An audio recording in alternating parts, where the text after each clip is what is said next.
बल्ले भाई, विमल प्रशंसात्मक स्वर में बोला। नहीं रीसा तेरिया। अब उसे लगने लगा था कि मायाराम कुछ कर गुजरेगा। वे दोनों एक रिक्शा पर सवार हो गए। रिक्शा आगे बढ़ा। एक फेरा बैंक के अंदर का भी होना चाहिए। एकाएक विमल बोला। क्या क्या कहा? मायाराम हड़बड़ाया। मैंने कहा हमें बैंक के भीतर के माहौल की भी खबर हो तो क्या हर्ज है? वो कैसे हो सकता है? इस वक्त नहीं। तो कब? दिन में किसी वक्त। क्या हाथ आएगा? शायद कुछ आए।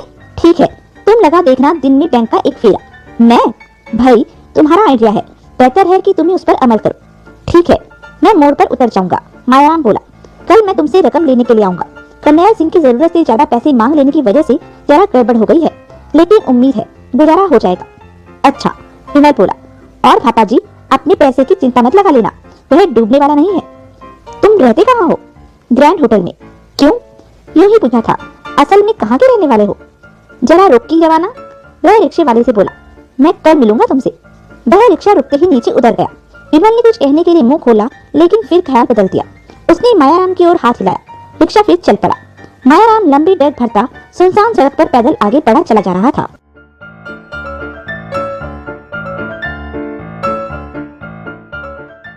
मेजर की यूनिफॉर्म पहने विमल ने बैंक में कदम रखा। वो यूनिफॉर्म उसको मायाराम की सदके ही हासिल हुई थी। मायाराम उसका कैसे इंतजाम कर सका था, इसकी उसे खबर नहीं थी। उस घड़ी 11:30 बजने को थे। वह मेन डोर के करीब ठिठका। उसकी निगाह पैन होती उस घड़ी व्यस्त बैंक के विशाल हॉल में फिरी। बाएं कोने में एक इकलौता कैबिन था, जिसका अग्रभाग खुला था और काउंटर नुमा था, और जिस पर एक साइन बोर्ड लटक रहा था। साइन बोर्ड पर लिखा था, मे आई हेल्प यू। विमल वहां पहुंचा। उसके मेजर की वर्दी का कलर पर पर्याप्त प्रभाव पड़ा। यस सर, वह अदब से बोला। लॉकर के बारे में पता करना था। विमल बोला। अवेलेबल है? जी हाँ, कौन सा साइज लेंगे? विमल ने कुछ क्षण विचार करने का अभिनय किया, फिर बोला। मीडियम अवेलेबल है, सालाना किराया 600 रुपए। ठीक है, क्या करना है? ये फॉर्म भरिए। कलर ने उसे एक छपा हुआ फॉर्म थमाया। पासपोर्ट साइज फोटो भी चाहिए होगी। लाया हूँ। और proof of residence, proof of identity, वो भी लाया हूँ। और बस सेविंग बैंक अकाउंट खुलवाना होगा। वो तो पहले से है, लोहगढ़ ब्रांच में, यहाँ ट्रांसफर करा लूंगा। फिर तो काम आसान है, बस फॉर्म भर दीजिए। फॉर्म भर के आपको देना होगा? नो सर, वो परे दूसरे सिरे पर सीढ़ियाँ देख रहे हैं, नीचे को जाती। जी हाँ, वहाँ बाजू में लॉकर्स का डीलिंग असिस्टेंट बैठता है। भरा फॉर्म लेकर उसके पास जाइएगा। ठीक, लेकिन मेरे को अलॉट होने वाला लॉकर मेरी चॉइस का चाहिए। चॉइस का? हाँ, वो बॉटम में नहीं होना चाहिए। डीलिंग असिस्टेंट को ऐसा बोलिएगा, वो आपको लॉकर्स चैम्बर में ले जाएगा और मीडियम साइज के अवेलेबल लॉकर्स की बाबत बताएगा। Good, thank you. You are welcome sir. Vimal वहां से हटा और वापस प्रवेश द्वार के करीब पहुंचा, जहां की विजिटर्स के लिए सिटिंग अरेंजमेंट था। उसने वहां बैठकर फॉर्म भरा। फोटो उसके पास नहीं थी, होनी चाहिए थी, उसको सूझा तक नहीं था। आखिर लॉकर उसने सच में तो लेना नहीं था। फॉर्म हाथ में थामे आखिर वह अपने स्थान से उठा और लापरवाही से चलता निर्देशित सीढ़ियों के करीब पहुंचा, जो कि नीचे बेसमेंट में उतरती थी।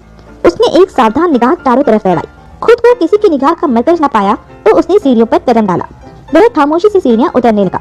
सीढ़ियां एक चौड़े गलियारे में जाकर खत्म हुई, जिसके पहले सिरे पर वह वॉल्ट था, जो कि मायाराम का निशाना था। अब मजबूरन ही सही, उसका भी। मंत्र मधु भाव से उसने उस पर निगाह फिराई। तौबा, ये तो होने वाला काम नहीं जान पड़ता था। कैसे मायाराम को खुशफहमी थी कि वो उसे खोल सकता था। दानवाकार वॉल्ट का दरवाजा कोई 8 फुट ऊंचा और 5 फुट चौड़ा था। उसकी बंद पोजीशन से उसकी मोटाई का पता नहीं लग सकता था, लेकिन विमल का दिल गवाही देता था कि वो 2.5-3 फुट भी होती तो कोई बड़ी बात न होती। उस पर 5 फुट की ऊंचाई पर कोई 2 फुट व्यास का एक पहिया लगा हुआ था, जिसके नीचे एक रोटरी डायल था, जिस पर कोई कोड नंबर डायल करके पहिए को घुमाया जाता था, तो तब शायद वॉल्ट खुलता था। गलियारे में उसे 2 विशाल एग्जॉस्ट फैन लगे दिखाई दिए। दोनों उस घड़ी बंद थे, इसलिए उनके पीछे का डेप्थ का अंदाजा किया जा सकता था, लेकिन ये नहीं जाना जा सकता था कि दूसरे सिरे पर वो कहां जाकर खुलते थे। दरवाजे के करीब एक मेज कुर्सी लगी हुई थी, जो कि उस घड़ी खाली थी। मेज के पीछे एक कुर्सी का होना सिद्ध करता था कि उस सिटिंग का इंतजाम विजिटर्स के लिए नहीं था। तो कोई गार्ड? एक कुर्सी, तो वो भी सिर्फ एक, जो उस घड़ी वहां नहीं था। बहरहाल गार्ड की वहां मौजूदगी महज एक औपचारिकता थी, जो सिद्ध करती थी कि उन लोगों को अपने वॉल्ट के अभेद्य होने का कितना गुमान था। उसने आगे मेज की तरफ कदम बढ़ाया। खबरदार, एक कर्कश आवाज उसके कान में पड़ी। वह चिंघ कर वापस घुमा। पीछे एक वर्दीधारी गार्ड मौजूद था, जो रुमाल से हाथ पोंछ रहा था। जाहिर था कि वो कहीं टॉयलेट से लौटा था। फुर्ती से उसने अपनी वर्दी की बेल्ट के होल्स्टर में मौजूद गन को निकालकर हाथ में ले लिया। कौन हो? वह कड़क कर बोला। कस्टमर। अंदर आंदोलित विमल प्रत्यक्षता सहज स्वर में बोला, कस्टमर हूँ, और कौन हूँ? यहाँ क्या कर रहे हो? लॉकर्स चैम्बर तलाश कर रहा हूँ। Lockers chamber? हाँ। विमल ने हाथ में थमा फॉर्म सामने लहराया। लॉकर हायर करना है ना? लॉकर यहाँ कहाँ है? भाई तुम्हें मालूम हो, मैं तो तुम्हारे बैंक में पहली बार आया हूँ। मेरा मतलब है लॉकर यहाँ नहीं है। कमाल है, तो फिर ऊपर क्लर्क ने मुझे ये फॉर्म क्यों दिया लॉकर अप्लाई करने के लिए, जब इस बैंक में लॉकर है ही नहीं? ओफो, अरे यहाँ बेसमेंट में लॉकर नहीं है, लॉकरों वाला कमरा ऊपर है। फिर संदिग्ध हो उठा, नीचे नीचे कैसे पहुँच गए? मुझे यही बोला गया था। क्या कि लॉकर नीचे बेसमेंट में थी? हाँ। कौन बोला ऐसा? वो क्लर्क जिसने मेरे को ये फॉर्म दिया था। चलो। कहाँ? उस क्लर्क के पास। तुम मेरे साथ ऐसे पेश नहीं आ सकते। मैं फौजी अफसर हूँ, मेजर हूँ। दिखाई दे रहा है मुझे, इसलिए अपने पैरों पर खड़े हो, वरना मुझे हुक्म है किसी अजनबी को यहाँ देखते ही उसे शूट कर देने का। चलो। दोनों ऊपर मे आई हेल्प यू वाले केबिन के काउंटर पर पहुंचे। दत्ता साहब, गार्ड सख्ती से बोला, आपने इन्हें नीचे भेजा था? नीचे? क्लर्क सक पकाया। वॉल्ट में? हाँ। मैंने भेजा? हाँ। कौन कहता है? यही कहते हैं। अरे जनाब, क्लर्क विमल से मुखातिब हुआ, मैंने आपको वॉल्ट में जाने को कब कहा था? मुझे? विमल तेजी से बोला, नीचे को जाती सीढ़ियों के बारे में बोला था तो और क्या कहा था? अरे सीढ़ियों का हवाला मैंने लॉकर्स के डीलिंग असिस्टेंट की सीट आपको बताने के लिए दिया था। लो, मैं तो समझा था कि वो असिस्टेंट नीचे बैठा था और वहाँ लॉकर थे। आपको सुनाई पूरा देता है? That nonsense. कंफ्यूजन तुम क्रिएट करते हो और मुझे बहरा बताते हो। खुद कोई बात ठीक से नहीं बोल सकते और कस्टमर में खामियां निकालते हो। कैसा बैंक है ये, जहाँ एक क्लर्क, एक सिविलियन, एक कस्टमर से, एक फौजी अफसर से डील करने की, कलाम करने की तमीज नहीं रखता? कौन है टॉप ऑफिसर यहाँ? कहाँ बैठता है? I demand that you take me to him and then speak to me in his presence. Sir, शांत हो जाइए। व्हाट डू यू मीन शांत हो जाइए? तुम्हारा ये गार्ड कहता है ये मुझे देखते ही गोली मार सकता था। बड़ा चढ़ा के कहता है। लेकिन सर, यह बात फिर भी अपनी जगह स्टैंड करती है कि एक अनऑथराइज्ड पर्सन का नीचे वॉल्ट में जाना सख्त मना है। तो सीढ़ियों के दहाने पर ऐसा कोई नोटिस लगा होना चाहिए। मैं मैनेजर को बोलूंगा इस बाबत। वो तुम्हारा अपना मामला है। अरे ये बोलो, तुम्हारा ये ट्रिगर, हैप्पी गार्ड मेरा पीछा कब छोड़ेगा? जगत सिंह गलत गार्ड से बोला, जो हुआ एक गलत फहमी के तहत हुआ। नहीं। अच्छा। गार्ड अनिश्चित भाव से बोला, हाँ, ये फौज के जिम्मेदार अफसर है, इरादतन कोई गलत नाजायज काम नहीं कर सकते। या कर सकते हैं? नहीं। तो जो हुआ उसे भूल जाओ और जाओ अपनी ड्यूटी पर। अच्छी बात है। फिर भी शक की शिकायती निगाह से विमल को देखता गार्ड चला गया। आइए। पीछे क्लर्क अपनी कुर्सी से उठा बोला, मैं खुद आपको डीलिंग असिस्टेंट के पास छोड़ कर आता हूँ। जरूरत नहीं, विमल शुष्क स्वर में बोला। यानी इस बार सही जगह पर पहुंचेंगे? नहीं। जी। यहाँ सही जगह कोई है ही नहीं, ये ब्रांच ही गलत है। ऐसी ब्रांच में मेरे को लॉकर नहीं देना जहाँ की कदर रखते ही मेरी फजीयत की नौबत आई। सर आप, I will look out for some other bank, some other branch. लेकिन सर, नो। विमल ने हाथ में थामे फॉर्म के 2 टुकड़े किए और उन्हें काउंटर पर डाल दिया। क्लर्क हकपकाया सा उसका मुंह देखने लगा। क्लर्क पर अपेक्षा भरी निगाह डालता विमल घूमा और बाहर की तरफ बढ़ा। अब उसका वहाँ कोई काम नहीं था। वो बैंक देखने आया था, उसका वॉल्ट देखने आया था, जो कि उसने देख लिया था। वो निकास द्वार से अभी कुछ कदम दूर था जबकि एक बुलंद अधिकारपूर्ण आवाज उसके कान में पड़ी। हॉल्ट। आवाज में ऐसी कोड़े जैसी फटकार थी कि विमल के शरीर में सिर से पांव तक सिरन दौड़ गई। वो थमक कर खड़ा हुआ, सप्रयास आवाज की दिशा में वापस घूमा। परे एक पूरी तरह से सजा धजा ब्रिगेडियर खड़ा था, जो अपलक उसे देख रहा था। विमल को अपना दिल जूती में पहुंचता महसूस हुआ। उसको करीब बुलाता शख्स फौज के टॉप ब्रांच का अंग था। क्या वो भाग गया था कि उसके सामने मौजूद मेजर नकली था? Come back here. जरूरी यही बात थी। आखिरी क्षण पर पंगा हुआ जा रहा था, ऐसा कि उसके खिलाफ वो कुछ कर भी नहीं सकता था। भाग खड़ा होना हिमाकत होती। गेट पर राइफलधारी गार्ड खड़ा था और उस पर लगी लोहे की चैनल के दोनों पल्लों में एक ताला बंद जंजीर यूं पड़ी हुई थी कि पल्लों के बीच से रुककर तिरछा होकर ही पार निकला जा सकता था। वाहे गुरु सच्चे पातशाह, तू मेरा राखा सबरी थाई। भारी कदमों से चलता विमल आगे बढ़ा और ब्रिगेडियर के करीब पहुंचा। उसने ब्रिगेडियर को ठोक के सैल्यूट मारा। मेजर, ब्रिगेडियर दबंग आवाज में बोला। सर, अंदर से कांपता विमल तत्पर स्वर में बोला। Punjab regiment? Yes sir. How do I know that you are a major? Sir, वो ये कंधों पर तिरमोती का एग्जैक्टली रैंक के साइन फौजी अफसर की शिनाख्त होते हैं। नो? Yes sir. वर्दी पर लगा इंसिग्निया उसकी रेजिमेंट की शिनाख्त होता है। Yes sir. उसकी पर्सनल आइडेंटिफिकेशन के लिए नेम प्लेट होती है, जो कि वो वर्दी पर दाईं पॉकेट के ऊपर लगाता है। Yes sir. कैसे कोई तुम्हें आइडेंटिफाई करेगा जबकि नेम प्लेट उल्टी लगी है? जी। Check your name plate major.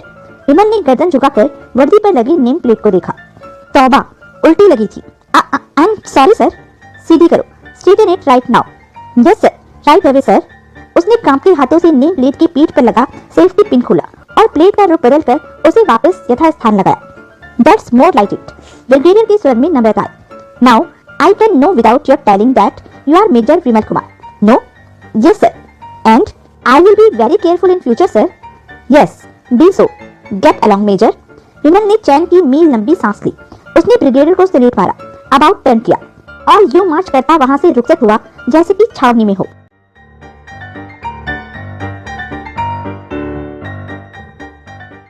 Mayaram ने रेलगाड़ी का पूरा चक्कर लगाया। जिस छोटे से डिब्बे में उसे कर्नैल सिंह बैठा दिखाई दिया वह एकदम खाली था। उसमें कर्नैल सिंह के अलावा और कोई सवारी नहीं थी। कर्नैल सिंह चौकी लगाए बैठा उर्दू का अखबार पढ़ रहा था। मायाराम धीरे से खांसा। कर्नैल सिंह ने सिर उठाया। उसने मायाराम को देखकर भी अनदेखा कर दिया। उसने यूं उसकी ओर एक सरसरी निगाह डाली जैसे मायाराम के आर पार देख रहा हो और फिर अखबार पर गर्दन झुका दी। मायाराम खिड़की से परे हट गया। वह प्लेटफॉर्म पर खड़ा सिग्नल होने की प्रतीक्षा करने लगा। पिछली रात को उसने कर्नैल सिंह को फोन करके सूचना दी थी कि उसने सत्यपाल गुप्ता के पास उसके नाम से 90,000 रुपए जमा करवा कर उससे रसीद हासिल कर ली थी।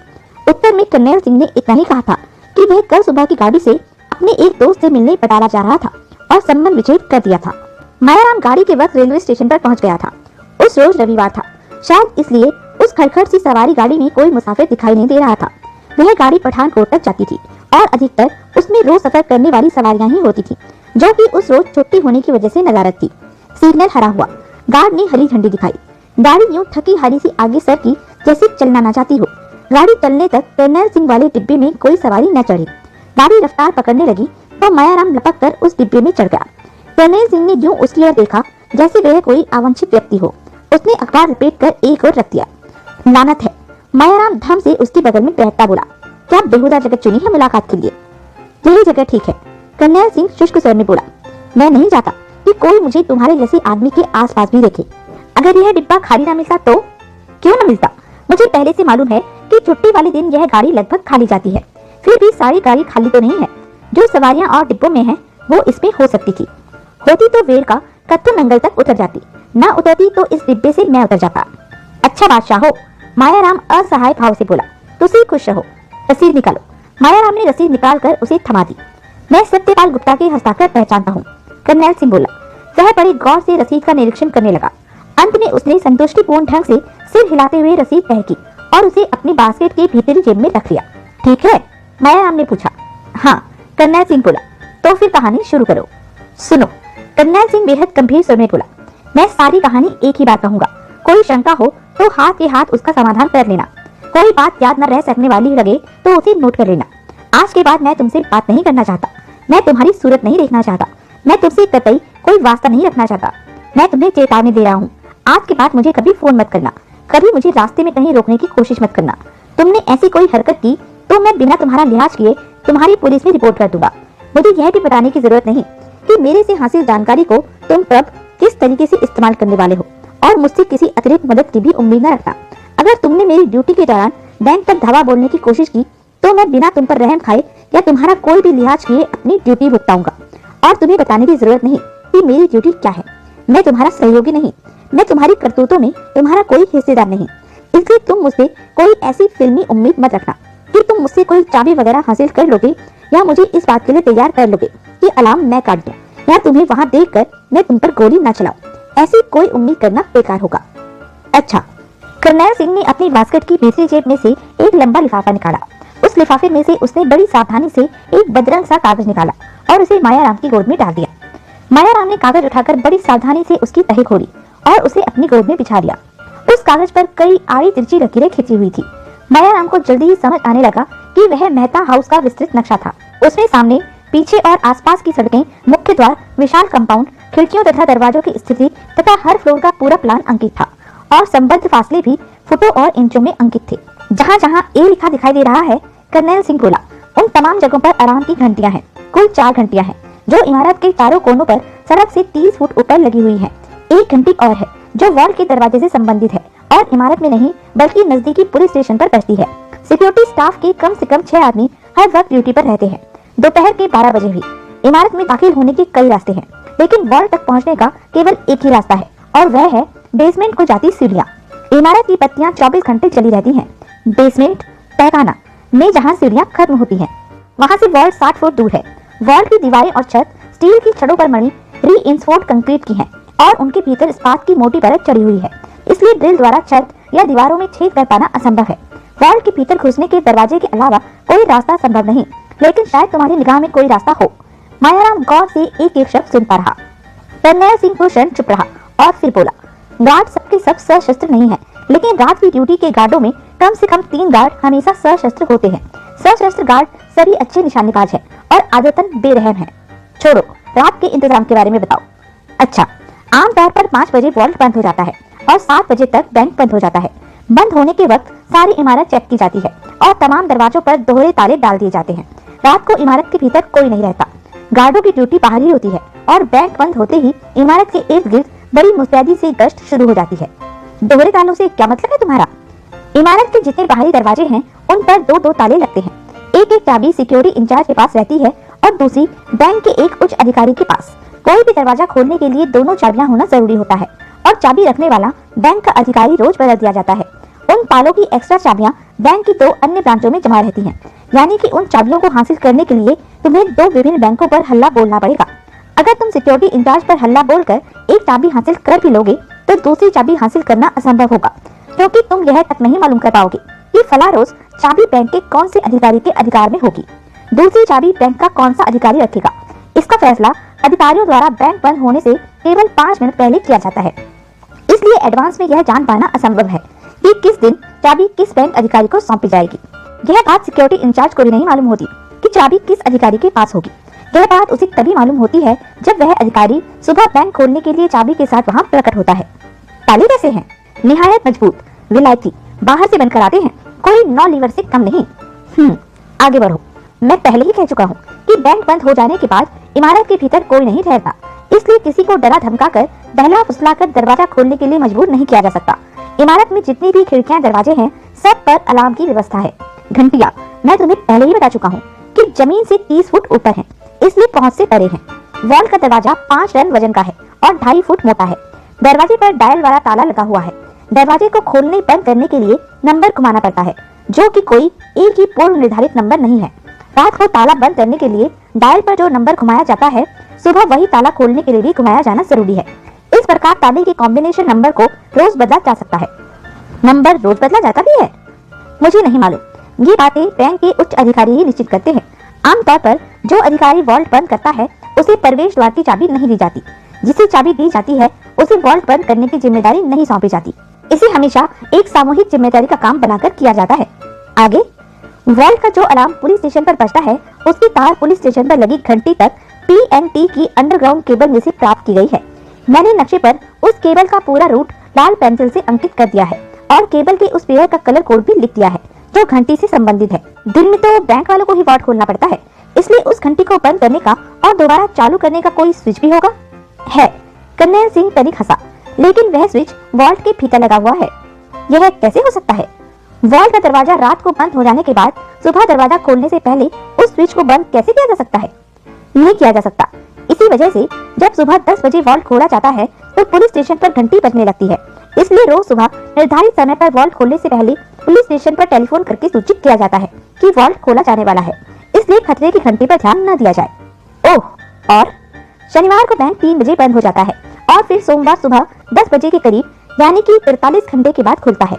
इमारत के बाहर की गश्त अंधकार होते ही शुरू हो जाती है और सुबह सूरज चढ़ने तक चलती है। कंपाउंड के भीतर फाटक के पास एक बड़ा कमरा है जिसमें सिक्योरिटी चीफ का दफ्तर है और उन गार्डों के बैठने के लिए स्थान है जिनकी गश्त की ड्यूटी नहीं होती। गश्त के लिए एक वक्त में कम से कम 4 गार्ड की ड्यूटी लगती है और उन्हें 6 घंटे की शिफ्ट में काम करना पड़ता है।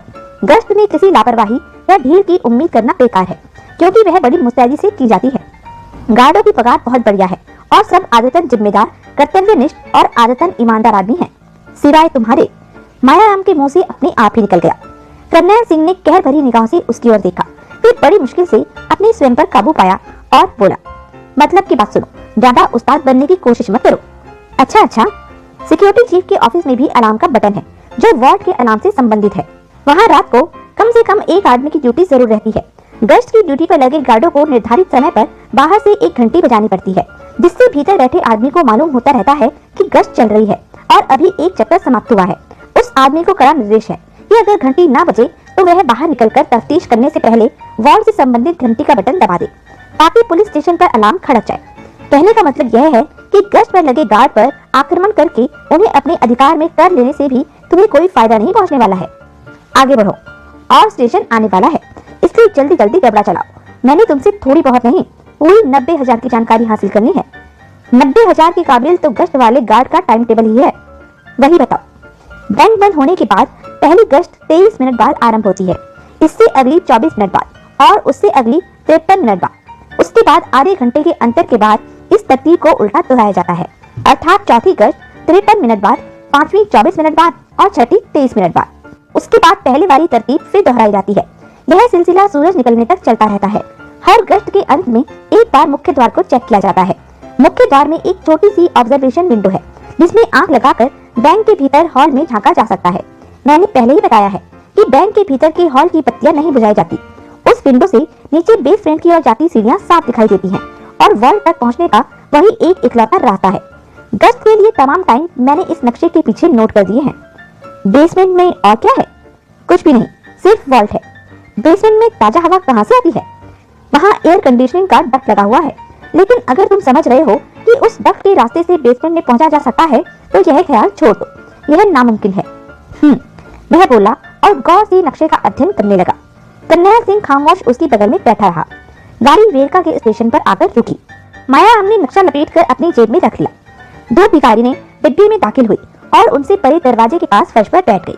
मायाराम ने एक सिगरेट सुलगा लिया। कन्हैया सिंह ने पूरा समूह बनाया तो मायाराम उसकी बगल से उठकर खिड़की के पास चला गया और धुआं बाहर फेंकने लगा। गाड़ी चली। उसके आउटर सिग्नल पार करने के बाद मायाराम ने नक्शा फिर निकाला और उसे अपने सामने फैला दिया। वह बड़े गौर से नक्शे का अध्ययन करने लगा। उसने जेब से एक कागज और पेंसिल निकाली और नक्शे के संदर्भ से कागज पर कुछ हिसाब किताब लगाने लगा। वह चाहता था कि अगर उसके मन में कोई शंका पैदा हो तो उसका समाधान तभी कर्नैल सिंह के सामने ही हो जाए। कर्नैल सिंह बड़ा अक्खड़ आदमी था। उसकी इस बात को गंभीरता के साथ लेना जरूरी था कि भविष्य में वह मायाराम से कोई वास्ता नहीं रखना चाहता था। बाद में फिर संपर्क स्थापित करने की कोशिश करने पर वह बखेड़ा खड़ा कर सकता था। उसका ध्यान वॉल के दरवाजे की ओर गया। 2.5 फुट मोटा दरवाजा। उसका मुंह सूखने लगा। वह डींग ही हाँक रहा था या वह वाकई उसे खोल सकता था? दरवाजे को बारूद लगाकर उड़ाने का तो सवाल ही नहीं पैदा होता था। पूरा दरवाजा बारूद से उड़ाने के लिए इतना बारूद लगाना पड़ता कि वॉल के साथ साथ पूरी इमारत उड़ जाती और इमारत के भीतर मौजूद लोगों का तिनका तिनका बिखर जाता। नहीं, उसे खोलने का एक ही तरीका था, वही जो उसने शुरुआत में सोचा था। दरवाजे को गला कर ही खोला जा सकता था, लेकिन 30 इंच मोटी पक्के लोहे की परत को गड़ाकर उसमें छेद करना भी कोई मामूली काम नहीं था। उसने कागज पर हिसाब लगाया। वह इस नतीजे पर पहुंचा कि 30 इंच मोटे उस दरवाजे को अगर 3200 डिग्री सेंटीग्रेड की लपट से गलाने की कोशिश की जाए तो दरवाजे में भीतर घुसने लायक छेद कर पाने के लिए कम से कम 5-6 घंटे के समय की जरूरत थी। इतना भीषण ताप न केवल दरवाजे को गला देता बल्कि वॉल के वातावरण में मौजूद ऑक्सीजन को भी जला डालता। इसका मतलब था कि ढंग से सांस ले पाने के लिए वहाँ ऑक्सीजन ले जाना भी जरूरी था। गलने के बाद दरवाजा अंगारे की तरह दहक जाता। उसके ठंडा होने के लिए भी काफी इंतजार करना पड़ सकता था। उसने अनुभव किया कि गाड़ी की रफ्तार धीमी होने लगी थी। उसने नक्शे को सावधानी से तय किया और जेब में रख लिया। कागज को उसने पुर्जा पुर्जा करके खिड़की से बाहर उड़ा दिया। गाड़ी कत्तू नंगल के स्टेशन पर आकर रुकी। मायाराम अपने स्थान से उठा और बिना कन्हैया सिंह पर दृष्टिपात किए गाड़ी से उतर गया। स्टेशन के समीप ही मुख्य सड़क थी। वहां पहुंचकर उसने अमृतसर की बस पकड़ ली।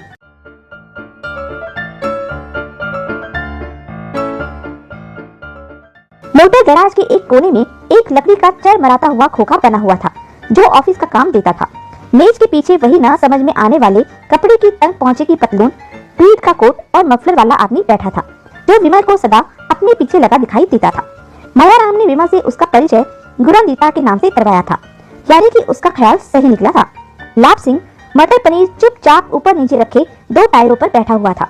विमल को लग रहा था कि वह पहले ही 1-2 पैक चढ़ाए हुए था। एक बार उसने पहलू बदला तो कमर से उसका कुर्ता थोड़ा सा सरक गया। तब विमल को तहमत में खुली विस्की की बोतल की एक झलक मिली। करमचंद गंभीर मुद्रा बनाए गुरंदीता के बगल में एक स्टूल पर बैठ गया। विमल एक बस की लंबी सीट को मेज तक सरका कर उसके किनारे पर बैठा हुआ था। ऑफिस में 2 ही खस्ता हाल कुर्सियां थी। जिनमें से एक पर गुलामदत्ता पहले से बैठा था और दूसरी पर मायाराम बाबा बैठा हुआ था। मेज पर करनैल सिंह का दिया नक्शा फैला हुआ था। तुमने पुलिस स्टेशन वाले इनाम की तार को समझ लिया? मायाराम करमचंद से संबोधित हुआ। हाँ, करमचंद ने संक्षिप्त सा उत्तर दिया। काम कर सकते हो? यह भी कोई कहने की बात है? करमचंद हैरानी से बोला। और मुझे आता क्या है? वदिया। इस नक्शे से मालूम होता है कि बैंक के वॉल से चली तार जहां P&T की अंडरग्राउंड केबल से आकर मिलती है, वह स्थान मेहता हाउस के कंपाउंड के भीतर ही है। दूसरी ओर पुलिस स्टेशन पर जहां वह तार निकलती है, वह जगह पुलिस स्टेशन की हद के भीतर है और आगे भी वह लोहे की पाइप में गई है। कहने का मतलब यह है कि तार को उसके सिरों पर नहीं काटा जा सकता, जो कि अगर किया जा सकता होता तो निहायत आसान काम होता। इस काम को अब तनिक कठिन तरीके से करना होगा, यानी कि केबल को जमीन में से खोदकर बाहर निकालना होगा। लॉरेंस रोड टेलीफोन का एक चलता रूट है, इसलिए वह केबल कम से कम 100 पेयर की होगी। उन 100 पेयरों में से वह पेयर छांट कर काटना होगा, जो कि हमें करनैल सिंह ने बताया है, और फिर केबल की मरम्मत करके उसे यथापूर्व दफनाना होगा। और यह काम खुलेआम करना होगा।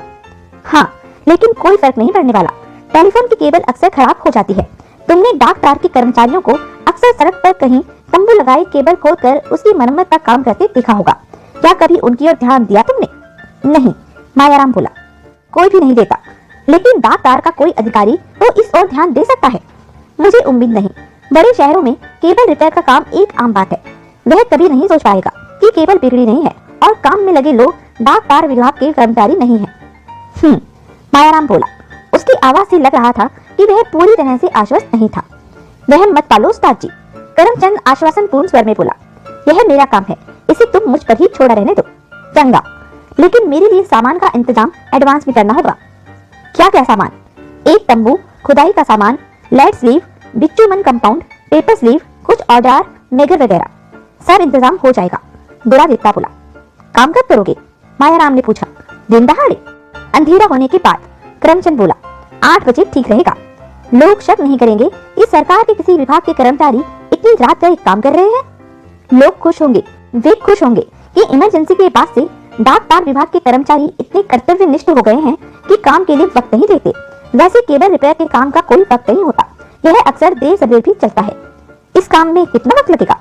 अगर ज्यादा नफासत न दिखाई जाए तो 2-2.5 घंटे। तो फिर 8 की जगह 7 बजे का वक्त रखो। अगर इस काम में तुम्हें देर लग गई तो अगले काम गड़बड़ा सकते हैं। बेहतर। वेल्डिंग के सामान का इंतजाम तो हो गया होगा? मायाराम ने गुलामदत्ता से पूछा। सब इंतजाम हो गया है। मैंने गैस के सिलेंडरों सहित सारा सामान पेटियों में पैक करवा कर रख दिया है, गुलामदत्ता बोला। साथ ही मैंने गैस मास्क, एक आग बुझाने का उपकरण और एक 50 फुट लंबी एल्यूमिनियम की फोल्डिंग सीढ़ी भी पैक करवा दी है। शुक्रवार सुबह वह और जरूरत का बाकी सारा सामान उस ट्रांसपोर्ट कंपनी में मद्रास के लिए बुक करवा दिया जाएगा। बहुत खूब। ढाबा कब खोलने का इरादा है? विमल ने पूछा। शनिवार रात को, मायाराम बोला। अभी 6 दिन पड़े हैं। इस बीच हमें यह अच्छी तरह ठोक बजाकर देख लेना है कि करनैल सिंह ने जो गश्त का टाइम टेबल हमें बताया है वह सही है। और क्या इंतजाम है? करमचंद 2 वायरलेस सेट बना रहा है। उनके द्वारा बैंक में घुस चुकने के बाद हम ट्रांसपोर्ट कंपनी के गोदाम और घटना स्थल के बीच संपर्क रख सकते हैं। भगवान न करे अगर काम छोड़कर भाग निकलने की नौबत आ गई तो वह संपर्क सूत्र बहुत काम आएगा। Very good. इसके अतिरिक्त मैं अनुभव करता हूँ कि हम सबके पास एक दूसरे से मिली हुई और एकदम सही टाइम देने वाली घड़ियां होनी चाहिए, ताकि हम गार्डों की गश्त के समय का एक सेकंड तक का हिसाब रख सके। मेरी और लाभ सिंह के पास घड़ी नहीं है, इसलिए हमें 2 अच्छी घड़ियां भी खरीदनी होगी। ठीक है, एक आध रिवॉल्वर का भी इंतजाम होना चाहिए, गुलामदत्ता बोला। मैं जरूरी नहीं समझता, मायाराम बोला। अगर हम इमारत में घुसने में ही कामयाब न हुए तो रिवॉल्वर वैसे ही किसी काम की नहीं। भीतर पहुंच जाने के बाद अगर गार्डों को हमारी खबर लग गई तो हमारी हालत पिंजरे में फंसे पंछी जैसी होगी। वहाँ से एकाएक भाग निकलना असंभव है और गार्ड और पुलिस का मुकाबला करने के लिए मशीन गन भी काफी नहीं। अगर हमने गोली चलाई तो न हमारा कोई फायदा होगा और न बचाव, लेकिन पकड़े जाने पर यह बात हमारी सजा दुगनी जरूर करवा देगी कि हमने सशस्त्र डकैती डाली थी और हम चोरी नहीं खून खराबे को भी उतारू थे। नहीं, रिवॉल्वर वगैरह कोई नहीं रखेगा, इसके इंतजाम की जरूरत नहीं। अगर किसी के पास रिवॉल्वर हो तो वह अभी बता दे। मैं नहीं चाहता कि कोई रिवॉल्वर साथ ले जाए और वहाँ घबरा कर गोली चला बैठे। सब चुप रहे। विमल, मेरे पास रिवॉल्वर तो क्या पेंसिल घड़ने का चाकू तक नहीं है, विमल बोला। ठीक है, मैं आप लोगों को पहले ही बता चुका हूँ कि हमने ट्रांसपोर्ट कंपनी की 4थी मंजिल की खिड़की से बैंक की छत तक सीढ़ी लगाकर बैंक में पहुँचना है। बैंक की छत ढलुआ है और छत में से इमारत के भीतर जाने का कोई रास्ता नहीं है। ढलुआ छत के किनारों पर कोई 10 इंच चौड़ी सीधी छजली है जो हमारे बहुत काम आने वाली है। बगल में बनी ट्रांसपोर्ट कंपनी की इमारत की वजह से मेहता हाउस की चौथी मंजिल की सारी खिड़कियों पर अलार्म लगे हुए हैं। यानी कि सिक्योरिटी वालों को यह ख्याल तो आया है कि बगल की इमारत से कोई बैंक की छत तक पहुंच सकता है, लेकिन वे इस बात से भी आश्वस्त है कि वहां पहुंचकर भी कोई भीतर नहीं घुस सकता। लेकिन हम घुस सकते हैं। हाँ, योजना यह है कि हम लोग ट्रांसपोर्ट कंपनी की खिड़की से बैंक की छत पर सीढ़ी लगाएंगे और बैंक की छत पर पहुंच जाएंगे। मैं और करमचंद इमारत के कोनों पर लगी अलार्म की घंटियां काट देंगे। घंटियां जमीन से 30 फुट ऊंची लगी हुई हैं और छत से भी कम से कम 25 फुट नीचे हैं। छत से रस्सी के सहारे नीचे लटक कर घंटियों तक पहुंचना होगा और उन्हें काटना होगा। उसके बाद हम ट्रांसपोर्ट कंपनी की दिशा में बनी बैंक की खिड़की को खोल सकते हैं और सीढ़ी उस खिड़की में लगा सकते हैं। उस खिड़की के रास्ते ही हम और हमारा वॉल्ट का दरवाजा गलाने का सामान बैंक के भीतर दाखिल होगा। हम लोग सीढ़ी पर देख लिए जाएंगे, सीढ़ी ही देख ली जाएगी। ऐसा नहीं होगा। शनिवार को अमावस की रात है। आजकल सख्त सर्दियों के दिन है। कभी कभार रात को कोहरा भी छा जाता है। नीचे गली में से सीढ़ी तो वैसे ही नहीं दिखाई देगी और फिर हमें गश्त का पूरा टाइम टेबल मालूम है। हम सीढ़ी तभी लगाएंगे जब गार्ड गली में से गश्त लगाकर जा चुके होंगे। दरअसल ज्यादा ख्याल हमें इस बात का रखना है कि हमें कोई सुने नहीं, ना कि कोई देखे नहीं। देख हमें कोई नहीं पाएगा, लेकिन हमारी आहट उन्हें नीचे गली में मौजूद न हुए बिना भी सुनाई दे सकती है। इसलिए गैस के सिलेंडर वगैरह सीढ़ी के रास्ते बैंक तक पहुंचाते समय हमें बेहद ज्यादा सावधानी बरतनी है। कोई चीज हाथ से निकलकर नीचे जा गिरी तो बहुत शोर मचाएगी और कहानी वहीं खत्म कर देगी। मायाराम अपने शब्दों का प्रभाव अपने साथियों पर देखने को एक क्षण के लिए रुका और फिर आगे बढ़ा। एक बार इमारत में पहुंच जाने के बाद हम सीढ़ियों के रास्ते ग्राउंड फ्लोर पर पहुंचेंगे। वहां मेन हॉल में हमेशा प्रकाश रहता है और बंद मुख्य द्वार में बनी ऑब्जर्वेशन विंडो में से भीतर झांका जा सकता है। हॉल पार करके बेसमेंट की सीढ़ियों तक पहुंचने में हमने भारी सावधानी बरतनी है। यह काम गश्त की समाप्ति से पहले ही हो सकता है, क्योंकि गश्त के फौरन बाद एक स्थापित रूटीन के अनुसार ऑब्जर्वेशन विंडो में से भीतर हॉल में जरूर झांका जाता है। यह काम हम अनुमान के आधार पर नहीं कर सकते। हमें निश्चित रूप से यह मालूम होना चाहिए कि जिस वक्त हम प्रकाशित हॉल में कदम रखेंगे उस वक्त कोई विंडो में से भीतर नहीं झांक रहा होगा। यहाँ वायरलेस सेट काम आएगा। ट्रांसपोर्ट कंपनी की खिड़की में से गश्त की रूटीन पर निगाह रखी जा सकती है। हम में से एक आदमी पीछे वहीं रह जाएगा। वह हमें वायरलेस सेट पर चेतावनी दे देगा कि कब हम सुरक्षित रूप से हॉल पार करके बेसमेंट की सीढ़ियां उतर सकते हैं। पीछे कौन रहेगा? विमल ने पूछा। करमचंद, मायाराम बोला। अलार्म काटने का सारा काम इसी ने करना है, जो कि बहुत जानलेवा है। उसके बाद यह और काम करने के योग्य नहीं रहेगा। यह वापस ट्रांसपोर्ट कंपनी वाली इमारत में चला जाएगा और हम चारों के इमारत में पहुंच जाने के बाद सीढ़ी वापस खींच लेगा। यह अकेला सीढ़ी खींच पाएगा? खींच पाएगा। सीढ़ी एल्यूमिनियम की है, इसलिए काफी हल्की है। आई सी। मायाराम ने अपरख विमल को देखा। विमल ने लापरवाही से कंधे उचकाए। लगता है, मायाराम बोला, तुम्हारे मन में कोई शंका है तो सही। विमल बोला, सीढ़ी की बाबत? करमचंद की बाबत? क्या? मुझे नहीं लगता यह अकेला सीढ़ी खींच पाएगा। अरे यार, बोला ना खींच पाएगा। तजुर्बा किया? कैसा तजुर्बा? कि यह अकेला सीढ़ी को हैंडल कर सकता है, उसे गोदाम की तरफ वापस खींच सकता है, बैंक की तरफ आगे धकेल सकता है। मायाराम खामोश हो गया। उसने बेचैनी से पहलू बदला। यानी कि नहीं किया। तो अब जरा उस घड़ी का तस्वुर करो जबकि सीढ़ी वापस खींचने की नौबत आएगी। इसने सीढ़ी वापस खींचने की कोशिश की, ये न खींच पाया। सीढ़ी के बैंक की तरफ की सपोर्ट छोड़ते ही ये सीढ़ी न संभाल पाया तो वो नीचे जाकर गिरेगी। नीचे न भी गिरी तो झूलकर गोदाम की दीवार से टकराएगी और रात के सन्नाटे में इतनी जोर की आवाज करेगी कि पलक झपकते सारे गार्ड गली में होंगे। मायाराम के चेहरे पर चिंता के भाव आए। फिर हम बैंक की इमारत में क्यों फंसे होंगे? विमल आगे बढ़ा। जैसे चूहेदान में चूहे फंसे होते हैं। उसके बाद क्या होगा? क्या होगा? लाभ सिंह फंसे कंठ से बोला। जैसे तुम्हें मालूम नहीं, जैसे सबको मालूम नहीं, तब तुम्हारी गिरफ्तारी। समझे करमचंद? महज वक्त की बात होगी। ऐसा तो नहीं होना चाहिए। मायाराम बड़बड़ाया। हो के रहेगा तो क्या करना चाहिए? ये भी कोई पूछने की बात है? तजुर्बा करना चाहिए। ट्रांसपोर्ट कंपनी को माल बुक कराने से पहले तजुर्बा करना चाहिए कि सीढ़ी वापस खींची जा सकती है, खींच के फिर बैंक तक वापस भेजी जा सकती है। शुक्रवार को कंसाइनमेंट ट्रांसपोर्ट कंपनी के हवाले करने से पहले आइडेंटिकल कंडीशंस क्रिएट करके हमें सुनिश्चित करना चाहिए कि करमचंद अकेला सीढ़ी को हैंडल कर सकता है। मायाराम जिद भरे स्वर में बोला। तुम पागल हो। एक वाहियात जिद पकड़कर सबकी, खुद अपनी भी जान जोखिम में डालना चाहते हो। कुछ नहीं होता किसी की जान को। मैं फिर कहता हूँ, वह सीढ़ी एल्यूमिनियम की है, इसलिए ज्यादा वजनी नहीं है। करमचंद ने हैंडल की? नहीं। लेकिन तुमने हैंडल की? नहीं। किसी ने की? कोई कुछ न बोला। तो फिर क्या अभी भी कुछ कहना बाकी है? खामोशी छा गई। उस्ताद जी, फिर लापसिक बोला, ये जो कह रहा है ठीक कह रहा है। हमें ही ये बात पहले सूझनी चाहिए थी। बुरा देता बोला। यह तजुर्बा करने का ख्याल। तब करमचंद भी चिंतित भाव से बोला, किसी न किसी को पहले ही आना चाहिए था। हल्ला हल्ला, मायाराम झुंझुलाए लहजे से बोला, हम तजुर्बा करेंगे कि करमचंद सीढ़ी खींच सकता है या नहीं। अभी करो, विमल बोला। अभी मुमकिन नहीं। क्यों? सीढ़ी यहाँ नहीं है। तो कहाँ है? जहाँ है वहां से यहाँ। अरे अभी मिली नहीं, कल डिलीवर होगी।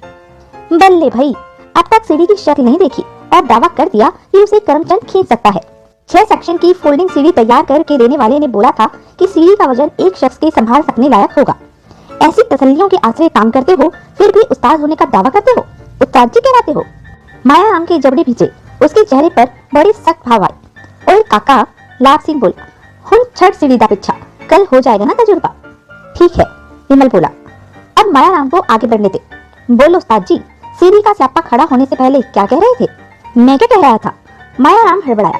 हाँ, मैं कह रहा था कि कर्नैल सिंह की जरूरत से ज्यादा रकम मांग लेने की वजह से हमारी योजना में एक छोटी सी गड़बड़ हो गई है, जो कि हमें किसी प्रकार भुगतनी पड़ेगी।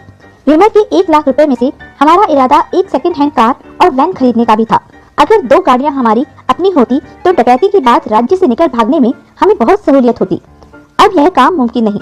कर्नैल सिंह इतना माल डकार गया कि अब हम एक भी गाड़ी खरीदने का सपना नहीं देख सकते। लेकिन गाड़ी की जरूरत तो फिर भी रहेगी, विमल बोला। उसका इंतजाम गुड़ा नेता ने किया है। हमें इसकी वर्कशॉप में मरम्मत के लिए आई गाड़ियों में से किसी से काम चलाना होगा। इसके अलावा कोई चारा नहीं।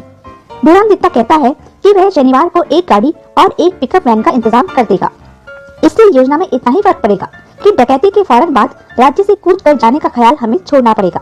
हम बुरानदित्ता की 2 गाड़ियां अपने साथ नहीं ले जा सकेंगे। वे हमें अगली सुबह गैराज में वापस लौटानी होगी। मेरे ख्याल से इस इंतजाम में भी कोई हर्ज नहीं है। ठीक है, लाभ सिंह लापरवाही से बोला। तो यह है सारी योजना, मायाराम बोला। उसकी पैनी निगाह बारी बारी सब पर फिर गई। कोई कुछ पूछना चाहता है? कोई कुछ ना बोला। मैं कुछ पूछना नहीं, विमल खंकार कर गला साफ करता हुआ बोला, कुछ कहना चाहता हूँ। सबकी प्रश्न सूचक निगाह उसकी ओर उठ गई। क्या? मायाराम ने पूछा। इस अभियान में लाभ सिंह की तहमत नहीं चलने वाली। की मतलब? लाभ सिंह हड़बड़ाकर बोला, अहमद में तुम्हारा पांव उलझ सकता है। सीढ़ी पर आगे बढ़ते वक्त ऐसा हो गया तो सीधे 50 फुट नीचे सड़क पर आकर पड़ोगे। इस काम के लिए जिस्म के साथ टाइट फिट कपड़ों की जरूरत है। तो क्या करूं? पतलून पहनूं? हाँ। ओ बाऊ, मैं तो जब से पैदा हुआ हूँ तब से तहमत बांध रहा हूँ। आज तक तहमत में मेरा पांव नहीं उलझा। कभी तो पहल होनी ही होती है। तुम मेरी फिक्र मत करो, मैं पतलून नहीं पहनने वाला। बहुत जिद करोगे तो वक्त आने पर तहमत उतार कर गले में डाल लूंगा। और तुम हर वक्त नशा करने के आदी मालूम होते हो। नशा लापरवाही को जन्म देता है। लाभ सिंह का चेहरा कानों तक लाल हो गया। उसने कोई सख्त बात कहने के लिए मुंह खोला, लेकिन मायाराम पहले ही बोल पड़ा। ठीक है, लाभ सिंह शनिवार को शराब नहीं पिएगा। लेकिन लाभ सिंह ने तीव्र विरोधपूर्ण स्वर में कहना चाहा। ओए लाभ सिंह, मायाराम बोला, मन जा कंजर दिया। हला हला। लेकिन उस्ताद जी, इसे समझा दो कि शराब पीकर होश इस जैसे कुक्कर खोते होंगे। मैं तो शराब पीकर ज्यादा चौकन्ना और ज्यादा होशियार हो जाता हूँ। गुरमुखो, विमल मीठे स्वर में बोला, मेरी बात का कोई गलत मतलब ना लगाओ। मैंने जो कुछ कहा है सबके भले के लिए कहा है। चल ठीक है, इस दिन ना पित्ती दिन ना सही। शुक्रिया। लेकिन मनाही शनिवार की है ना, आज की तो नहीं। मनाही कभी की भी नहीं। मैं तो फिर हो जाए तुम्बा तुम्बा दारू। और लाभ सिंह ने तहमत की फेंट में से बोतल खींचकर मेज पर रख दी। सदके जावा, गुरानित्ता बोला। लाभ सिंह, इसी बात पर आज मैं ऐसा मटर पनीर मंगाता हूँ जैसा तुमने लाहौर बनने के बाद से आज तक नहीं खाया होगा। तेरा बच्चा जीवे। लाभ सिंह आशीषें देता बोला, वाहे गुरु तेनु लाड साहब बनावे। गुरानित्ता उठकर बाहर चला गया। वातावरण में जो वक्ती तलखी पैदा हो गई थी वह समाप्त हो गई। सुबह तजुर्बा किया गया। गैराज के पिछवाड़े में एक विशाल कंपाउंड था, जहां आइडेंटिकल कंडीशंस स्थापित की गई और करमचंद को सीढ़ी खींचने को बोला गया। तजुर्बा फेल हो गया। दूसरी ओर की सपोर्ट हटते ही सीढ़ी के वजन को वह न संभाल पाया। सीढ़ी नीचे को झूल गई और उसका पहला आजाद सिरा भड़ाक की आवाज से जमीन से जाकर टकराया। करमचंद ने फिर कोशिश की, फिर वही नतीजा निकला। अब विमल को छोड़कर बाकी तीनों के हवास गुम थे। की कितना जाए? लाभ सिंह पश्चिमान लहजे से बोला। उस्ताद जी बोलेगा ना, विमल सहज भाव से बोला। लाभ सिंह ने बाकियों ने भी मायाराम की तरफ देखा। मायाराम बेचैनी से पहलू बदलने लगा। इसी की गारंटी थी, विमल बोला, कि एल्यूमिनियम की होने की वजह से सीढ़ी ज्यादा वजनी नहीं थी। ओए, मायाराम भड़का, बाद आजा।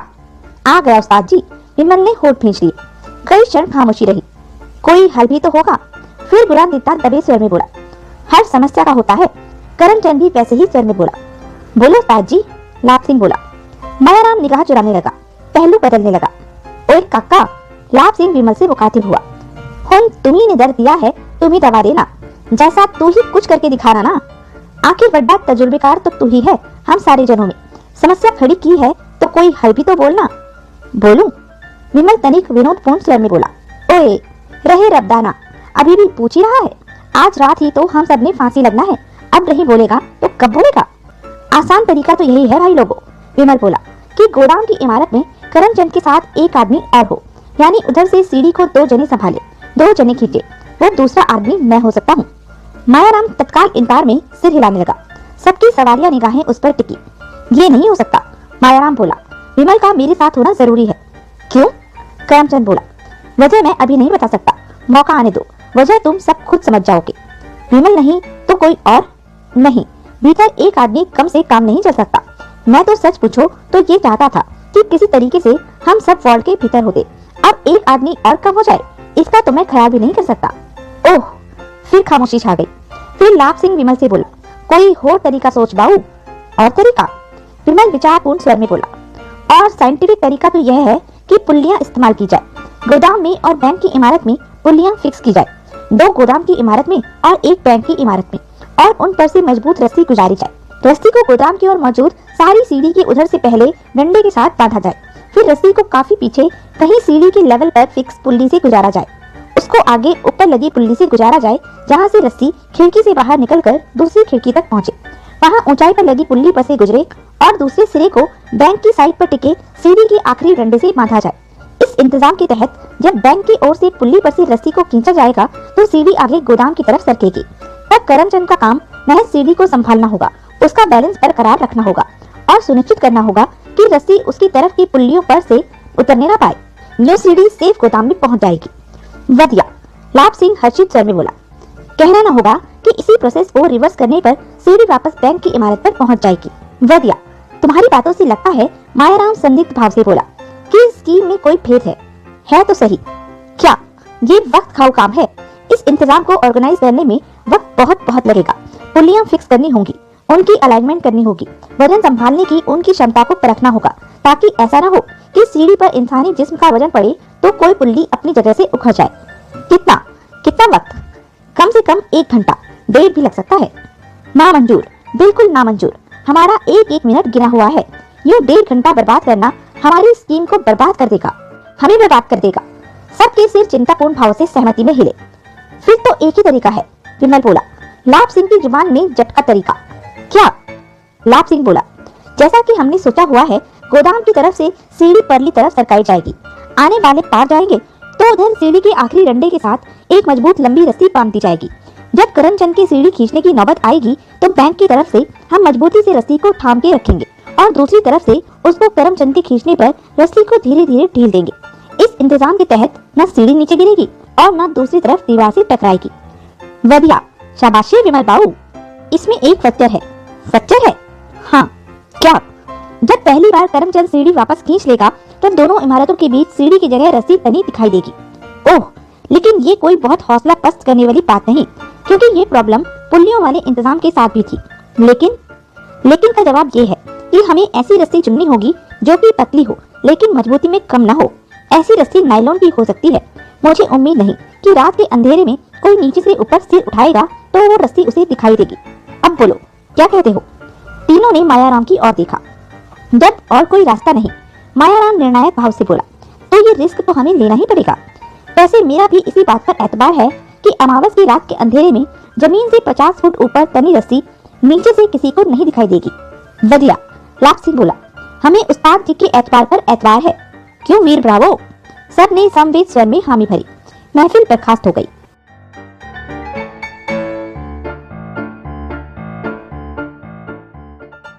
शनिवार रात ठीक 9 बजे करमचंद और गुणादित्य ने अपना काम समाप्त कर दिया। अंडरग्राउंड केबल में से पुलिस स्टेशन पर बजने वाली घंटी की तार छांटकर काटी जा चुकी थी और केबल को यथापूर्व स्थिति में दफनाया जा चुका था। फिर उन्होंने तंबू वगैरह समेटकर समीप ही खड़ी वैन में लादा और उस पर सवार हो गए। उस वैन के कैनवस पर डाक तार विभाग अमृतसर लिखा हुआ था। वैन की ड्राइविंग सीट पर लाभ सिंह बैठा था। उसने कोई 50 गज दूर खड़ी एक काली फिएट की ओर देखा। उसने वैन की हेडलाइट ऑन की और डिपर मारा। तुरंत धीरे धीरे खरखराता हुआ कार का इंजन भी चालू हुआ। उस कार की ड्राइविंग सीट पर मायाराम बैठा था और उसके बगल में विमल मौजूद था। मायाराम ने अपनी कलाई पर बंधी घड़ी पर दृष्टिपात किया और विमल की ओर देखकर सिर हिलाया। उसने कार को आगे बढ़ाया और थोड़ा आगे ले जाकर दाईं ओर मोड़ दिया। वह ट्रांसपोर्ट कंपनी की इमारत की साइड वाले दरवाजे पर पिछवाड़े से पहुंचना चाहता था। लाभ सिंह ने वैन को गियर में डाला और कार के पीछे लगा दिया। मायाराम ने कार पिछली सड़क पर एक स्थान पर रोकी। वह और विमल कार से बाहर निकल आए। लाभ सिंह ने वैन उनके समीप लाकर रोकी। दोनों वैन में सवार हो गए। वैन आगे बढ़ी। लाभ सिंह ने वैन को ट्रांसपोर्ट कंपनी के साइड के दरवाजे वाली गली में दाखिल करा दिया। वह गली उस समय सुनसान थी। लाभ सिंह ने वैन को एन दरवाजे के सामने लाकर रोका। मायाराम फौरन वैन से बाहर कूदा। वह दबे पांव आगे को लपका और दरवाजे पर पहुंचा। अपनी बनाई हुई दोनों चाबियां लगाकर 10 सेकंड में उसने दरवाजे के दोनों ताले खोल लिए। फिर एक के पीछे एक गुरामदित्ता, करमचंद और विमल भी वैन से निकल आए। लाभ सिंह वैन को फौरन आगे बढ़ा ले गया। वे चारों भूतों की तरह भीतर दाखिल हो गए। मायाराम ने दोनों चाबियां खुले तालों में ही रहने दी थी। उसने दरवाजे को भीतर से बंद किया और दरवाजे के साथ बनी एक राहदारी में आगे बढ़ा। उसके सिरे पर एक और दरवाजा था। वह भी गली में खुलता था, लेकिन वह भीतर से बंद रहता था। मायाराम ने बोल्ट और दरवाजे के आगे लगी लोहे की छड़ हटाकर दरवाजा खोला। तब तक लाभ सिंह वैन कहीं परे खड़ी कर आया था और पैदल चलता चुपचाप गली में दाखिल हो गया था। वह तालों वाले दरवाजे के पास पहुंचा। उसने दोनों ताले बाहर से बंद कर दिए और लंबे डग भरता अगले दरवाजे की ओर बढ़ा। उसके कदमों की आहट नहीं हो रही थी। बड़ी मुश्किल से सब लोग उसे अपना चमरौधा उतारकर कैनवस के जूते पहनने पर राजी कर पाए थे, लेकिन तहमत उतारने के लिए वह तैयार नहीं हुआ था। पतलून का तो सवाल ही नहीं पैदा होता था। वह तंग पहुंचे का पजामा पहनने तक के लिए तैयार नहीं हुआ था। दूसरे दरवाजे से वह भीतर दाखिल हुआ तो मायाराम ने दरवाजा बंद करके चिटकनी चढ़ा दी। आगे उसने लोहे की छड़ नहीं लगाई। मुश्किल से 2 मिनट के समय में 5 आदमी ट्रांसपोर्ट कंपनी की इमारत के भीतर थे। वे सीढ़ियों की ओर बढ़े। इमारत में लिफ्ट भी थी, लेकिन गोदाम बंद हो जाने पर बिजली बंद कर दी जाती थी, इसलिए लिफ्ट भी बंद हो जाती थी। मायाराम को रास्ते की जानकारी थी, इसलिए वह सबसे आगे चल रहा था। उसके पीछे गुरामदित्ता और करमचंद थे और सबसे पीछे लाभ सिंह के साथ विमल चल रहा था। एकाएक लाभ सिंह ने धीरे से डकार मारा। विस्की की गंध विमल के नथनों में घुसी। बड़े पापा जी, विमल शिकायत भरे स्वर में धीरे से बोला। बाज नहीं आए ना? ओए, कुछ नहीं हुआ पुत्रा। लाभ सिंह बड़े इत्मीनान से बोला। वह कल की मुश्क है, आज नहीं बीतती। लाभ सिंह झूठ बोल रहा था। विमल ने वितृष्णापूर्ण भाव से सोचा। चाहे वह नशे में नहीं था, लेकिन पी उसने आज ही थी। एक बार अंधेरे में वह उसके साथ टकराया तो उसने अनुभव किया कि वह अपनी तहमत में भी कोई दबाए हुए था। वे 4थी मंजिल पर पहुंचे। गुरामदित्ता ने एक छोटी सी टॉर्च निकाली और उसकी रोशनी में बुक हुए माल के अंबार में वे पेटियां तलाश करने लगा, जो उसने एन सुब्रमण्यम के नाम मद्रास के लिए बुक करवाई थी। जल्दी ही वे तमाम पेटियां मिल गई और उन्हें बाकी सामान से अलग हाल के मध्य में घसीट लिया गया। गुरामदित्ता पेटियां खोलने का सामान साथ लाया था। मशीन किसी फुर्ती से पेटियां खोली जाने लगी। सारी पेटियां खोलकर सामान निकालने में मुश्किल से 10 मिनट लगे। गुरामदित्ता और लाभ सिंह नट बोल्ट द्वारा एल्युमिनियम की कई भागों में विभक्त सीढ़ी को एक दूसरे से जोड़ने में जुट गए। करमचंद वायरलेस सेट को चेक करने में जुट गया कि कहीं पेटियों की उठापटक में उसे कोई नुकसान तो नहीं हो गया था। मायाराम और विमल गैस के सिलेंडर वगैरह उठा कर उस खिड़की के समीप जमा करने लगे, जिसका रुख मेहता हाउस की ओर था और थोड़ी देर में जो खोली जाने वाली थी। 9:45 बजे तक सीढ़ी तैयार हो गई। वह हॉल बहुत बड़ा था, लेकिन फिर भी इतना बड़ा नहीं था कि 50 फुट लंबी सीढ़ी उसमें समा सकती। इसलिए खिड़की से विपरीत दिशा की दीवार में बना एक दरवाजा खोलकर सीढ़ी का एक सिरा काफी सारा बाहर निकालना पड़ा। गश्त का टाइम टेबल मायाराम ने हिसाब लगाकर जुबानी याद किया हुआ था। उसके हिसाब से अगली गश्त 9:50 पर होने वाली थी। उसने सावधानी से खिड़की खोली और उसके एक पल्ले की ओट में खड़ा होकर नीचे सड़क पर झांकने लगा। बाकी सब लोग उसके पीछे स्तब्ध खड़े थे। थोड़ी देर बाद नीचे से भारी बूट जमीन पर पड़ने की आवाज आई। मायाराम ने सावधानी से बाहर झांका। प्रकाश के इकलौते साधन शेड वाले बल्ब की रोशनी में उसने देखा कि नीचे 4 वर्दीधारी गार्ड धीरे धीरे बातें करते हुए आगे बढ़ रहे थे। उनके देखते देखते ही वे मोड़ काटकर दृष्टि से ओझल हो गए। लाभ सिंह, मायाराम खिड़की से परे हटकर धीरे से बोला, अब गली के बल्ब का इंतजाम कर। लाभ सिंह बिना कुछ बोले खिड़की के पास पहुंचा। उसने अपनी कुर्ते की जेब से एक गुलेल और एक छोटा सा पत्थर निकाला। लाभ सिंह गुलेल से निशाना लगाने में उस्ताद है। मायाराम विमल के कान के पास मुंह ले जाकर धीरे से बोला, शेड की वजह से बल्ब पूरा दिखाई भी नहीं दे रहा है, लेकिन फिर भी देख लेना, गुलेल दोबारा चलाने की नौबत नहीं आएगी। विमल प्रत्यक्षतः चुप रहा, लेकिन मन ही मन वह सोच रहा था कि अगर वह अपने होश हवास काबू रखेगा तभी तो कोई नतीजा हासिल होगा। यूं एकाएक बत्ती बंद हो जाने से कोई शक नहीं करेगा। उसने पूछा, नहीं, सर्दियों में दर्द अक्सर चटक जाते हैं, मायाराम बोला। और फिर यह बल्ब कोई उनकी सिक्योरिटी का हिस्सा थोड़ी ही है। इसके जलने न जलने से उनके सख्त इंतजाम पर क्या फर्क पड़ता है। विमल चुप हो गया। लाभ सिंह ने निशाना लगाया। बल्ब हल्की सी चटाक की आवाज के साथ टूट गया। गली में अंधेरा छा गया। मायाराम ने घड़ी देखी। 9:55 हो गए थे। उसने तत्काल वायरलेस सेट अपने गले में लटका लिया और सामान का एक झोला संभाल लिया। सीढ़ी, वह बोला। लाभ सिंह बुरा दिखता तथा विमल ने बड़ी फुर्ती से सीढ़ी खिड़की से बाहर निकालनी आरंभ कर दी। करमचंद ने भी कुछ सामान संभाला। सीढ़ी का दूसरा सिरा मेहता हाउस की छत पर जाकर टिक गया। लाभ सिंह ने सीढ़ी को झटके देकर अच्छी तरह तसल्ली कर ली कि सीढ़ी वहां से फिसलने वाली नहीं थी। फिर उसने मायाराम को संकेत किया। मायाराम खिड़की की चौखट पर चढ़ गया। उसने सीढ़ी का खिड़की से थोड़ा आगे का एक डंडा थामा, पीछे एक डंडे पर अपने पांव जमाए और एक चौपाई की तरह सीढ़ी पर आगे बढ़ने लगा। सीढ़ी उसकी वजन से बुरी तरह लचक रही थी, लेकिन उसे विश्वास था कि वह मजबूत थी, उसके वजन से टूटने वाली नहीं थी। वह सुरक्षित बैंक की ढलुआ छत पर पहुंच गया। उसकी सीढ़ी से पार होते ही करमचंद भी उसी प्रकार आगे बढ़ा। कुछ क्षण बाद वह भी मायाराम के पास बैंक की छत पर था। करमचंद की सीढ़ी से अलग होते ही बाकी तीनों आदमियों ने सीढ़ी वापस खींच ली और खिड़की को थोड़ा सा भिड़का दिया। तभी 10-13 की गश्त पर आए गार्ड नीचे से गुजरे। मायाराम और करमचंद सांस रोके नीचे सड़क पर चलते उनके सायों को देखते रहे। गली में अंधेरा पाकर वे ठिठके तक नहीं। शायद इस प्रकार बल्ब फ्यूज हो जाना या बत्ती बंद हो जाना उनकी निगाह में कोई खास महत्वपूर्ण बात नहीं थी। केवल एक गार्ड ने टॉर्च जला ली और उसका प्रकाश अपने और अपने साथियों के आगे आगे डालता चलने लगा। वे मोड़ काट कर दृष्टि से ओझल हो गए। सड़क फिर खाली हो गई। साले मशीन की तरह काम करते हैं। मायाराम बुदबुदाया। मजाल है वक्त में 1 सेकंड की भी गड़बड़ हो जाए। यह छजड़ी तो बहुत कम चौड़ी है उस्ताद जी, करमचंद शिकायत कर रहा था।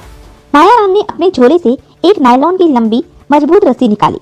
उस रस्सी के एक सिरे पर उसने एक फंदा बना दिया। करमचंद ने पुल्लियों का सर्प, उनको कसने वाले क्लैंप, पेचकस, कटिंग प्लायर जैसे कुछ औजार निकाले। दोनों संकरी छजली पर चलते हुए छत के किनारे पर पहुंचे।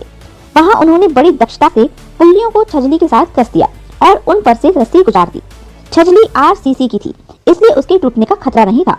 उन्होंने पुल्ली और रस्सी की मजबूती को खूब अच्छी तरह चेक कर लिया। वे प्रतीक्षा करने लगे। 10:37 पर गार्ड फिर गली से गुजरे। उसके बाद वे 53 मिनट बाद वहां प्रकट होने वाले थे। बहुत वक्त था, लेकिन काम भी बहुत जानलेवा था। करमचंद ने पुल्ली से नीचे लटकी रस्सी के सिरे के फंदे में पांव फंसाया और बड़ी दक्षता से इनायत की साइड के साथ नीचे लटक गया। मायाराम धीरे धीरे रस्सी छोड़ने लगा।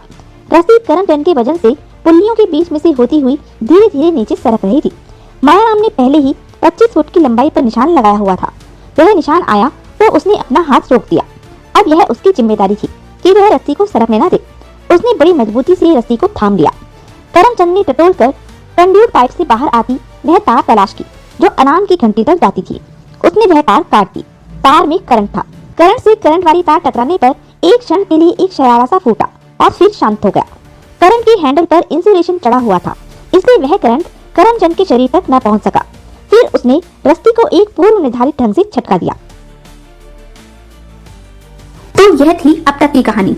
आगे की कहानी जानने के लिए बने रहें मेरे साथ और हाँ, मेरे चैनल को लाइक, शेयर और सब्सक्राइब करना ना भूलें। धन्यवाद।